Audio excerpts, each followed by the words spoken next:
Hello all. From today onwards, we are starting with Gynec and Obs lectures.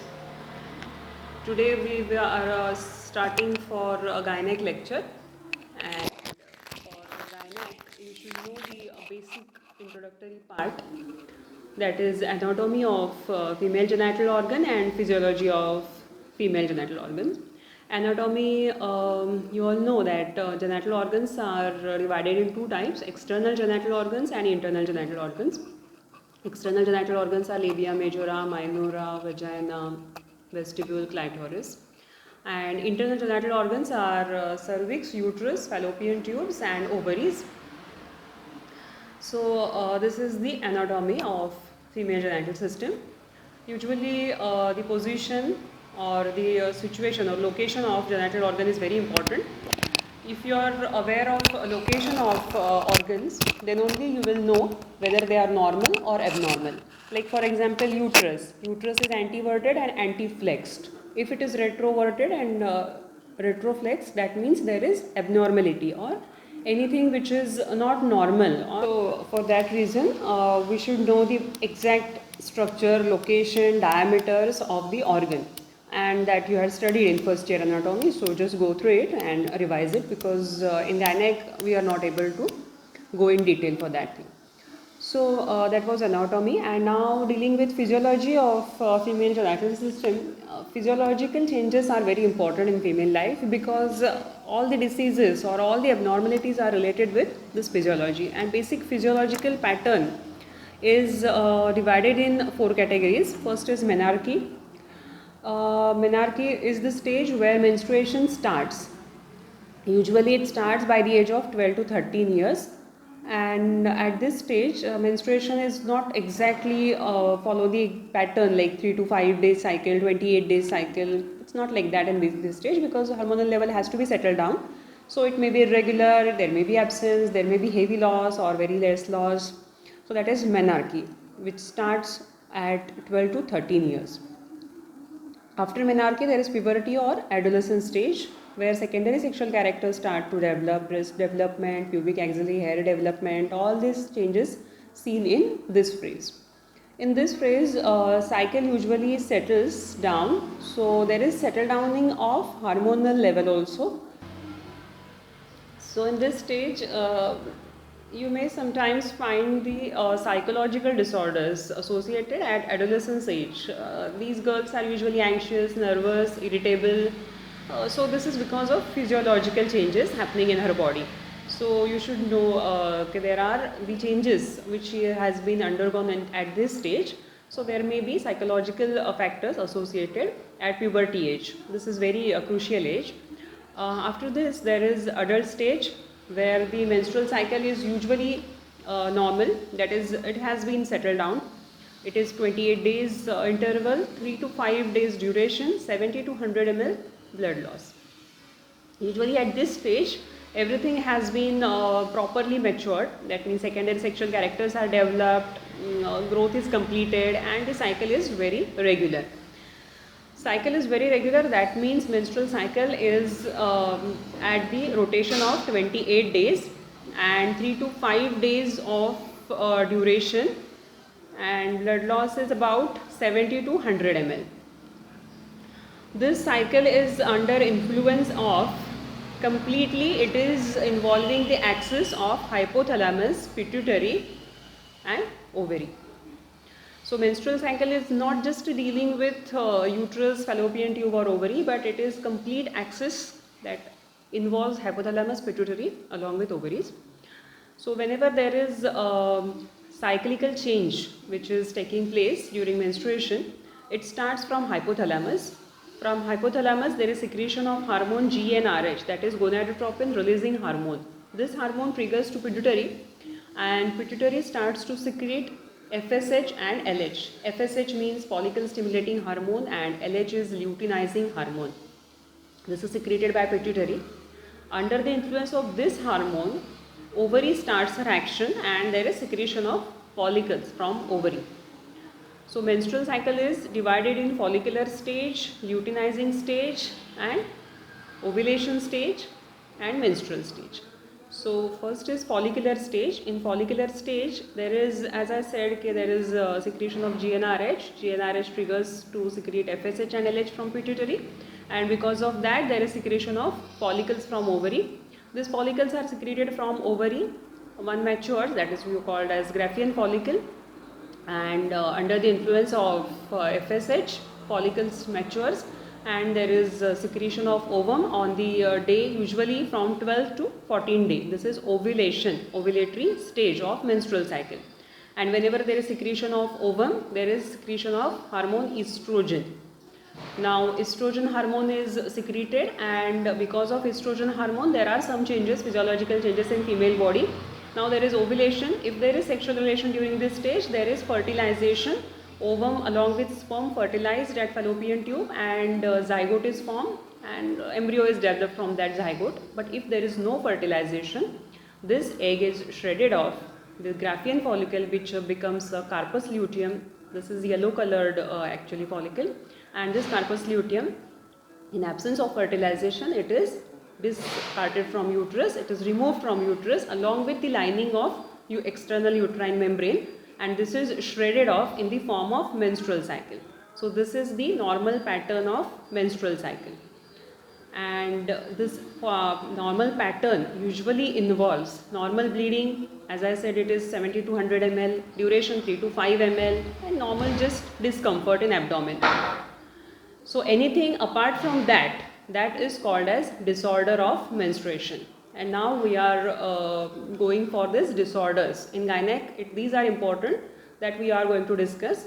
It was just a review or just revise for normal menstrual cycle. What are the normal things in normal cycle? And now we will start with diseases of menstruation. Just before starting the disorders, just for your review or for just to revise the menstrual physiology, some slides are added in this. Just go through it because you all know the physiology, but just to revise, I had added some slides. Go through that slides.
Now dealing with disorders of menstruation. Diseases of menstruation are dysmenorrhea, menorrhagia, metrorrhagia, amenorrhea, and polymenorrhea. These are some basic or common disorders of menstruation. Starting from dysmenorrhea. Dysmenorrhea is painful menstruation. As I told you that in normal menstrual cycle there is slight pain or discomfort in abdomen. That is normal thing. But if there is excessive pain in abdomen, patient has to take some medicine or rest, or she is not comfortable during that period, that you called as some abnormality, and that is called as dysmenorrhea, that is painful menstruation. So definition of dysmenorrhea is there is pain in abdomen during menstruation, that is called as dysmenorrhea. Now this dysmenorrhea is divided in three types: congestive dysmenorrhea, spasmodic dysmenorrhea and membranous dysmenorrhea. Dysmenorrhea, actually this term is discomfort during menstruation. Now as I told you that there are three types: congestive, spasmodic and membranous. So first is congestive dysmenorrhea. Congestive dysmenorrhea is congestion in abdomen. There is congestion in genital organ or pelvic organ. This congestion is usually because of some disease or underlying pathology. Usually this type of dysmenorrhea is seen in females at the age of 30 to 40 because of some congestion or pathological changes in pelvic organs. Pathological changes means she may have some infection, she may have any abnormal growth like cyst, tumor in her organs, pelvic organs. So that may leads to congestion during menstruation, and because of this congestion patient may have pain in abdomen. So that is congestive dysmenorrhea. Clinical features means patient gives us symptoms and we find in the form of signs. So clinical features for congestive dysmenorrhea are patient complaint of pain in her abdomen during first day of menstrual cycle. This pain is along with some nausea, vomiting. She may have backache with pain in abdomen, and on examination we can find there is tenderness. Tenderness means when we palpate her abdomen, patient have excessive pain. So we may find tenderness on our examination. We should advise for some investigations. So investigations are routine investigations, that means hemogram, HB, CBC, ESR, and for particular investigation we have to go for USG, that is ultrasonography. In sonography we can find some changes or some congestion, some pathological things like pelvic inflammatory disease like uterine fibroid, cyst, or some infection in abdomen. So congestive dysmenorrhea is because of some congestion or pathological changes or any disease in her abdomen. Treatment for part involves is analgesic. You have to give some painkillers to reduce her pain, and you have to treat the congestion or pelvic condition. Like if there is infection, we have to control that infection. If there is cyst, we have to remove or doing some measure for subsiding of that cyst. So treatment involves is analgesic, that is painkillers, proper rest and removal of particular cause, that is congestive dysmenorrhea. Now second is spasmodic dysmenorrhea. Spasmodic dysmenorrhea is just a spasm during menstruation. This is very natural phenomenon and it is seen in young girls. Usually this is, there is no pathology, there is nothing abnormal during this spasmodic dysmenorrhea. So usually it is because of hormonal imbalance, actually seen in 18 to 20 years of age, and pain starts before menstruation. There are cramps in abdomen. Usually there is unbearable pain. Usually this is a girl, so patient, she may have excessive pain, excruciating pain, spasm in her abdomen, which starts before the day of menstruation and ends to 2 to 3 days of menstruation, along with nausea, vomiting, weakness, backache. All these things are seen in spasmodic dysmenorrhea. On examination, usually there is nothing abnormal. Everything is normal. There is no tenderness, there is no abnormal growth. If you do investigation, everything reports are normal.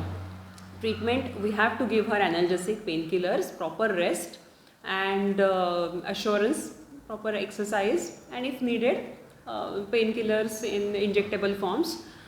Now third type is membranous dysmenorrhea. This is actually a complication of spasmodic and congestive dysmenorrhea. This is usually a combination of congestive dysmenorrhea along with spasmodic dysmenorrhea, seen in age of 35 to 40 years.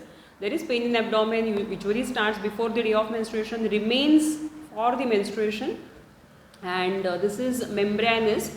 So she may complain of pain in abdomen along with menstrual flow with some membranes of uterus. That is the typical thing of this dysmenorrhea. There is pain in abdomen, but there is shredding of uterine membrane during the menstrual flow. And it usually patient gives history of prolonged history of spasmodic dysmenorrhea. She may give history of congestive dysmenorrhea. So this type of dysmenorrhea is usually a combination of congestive as well as spasmodic dysmenorrhea. And this dysmenorrhea should be treated in time because there is shredding of uterine membrane. So patient may have severe weakness, anemia because of this dysmenorrhea. So on examination, patient is usually normal, but there is tenderness on her abdomen. We have to do her proper blood reports, USG. In USG, we can understand there is thinning of uterine line, and treatment part is analgesics, as I said, for relieving pain.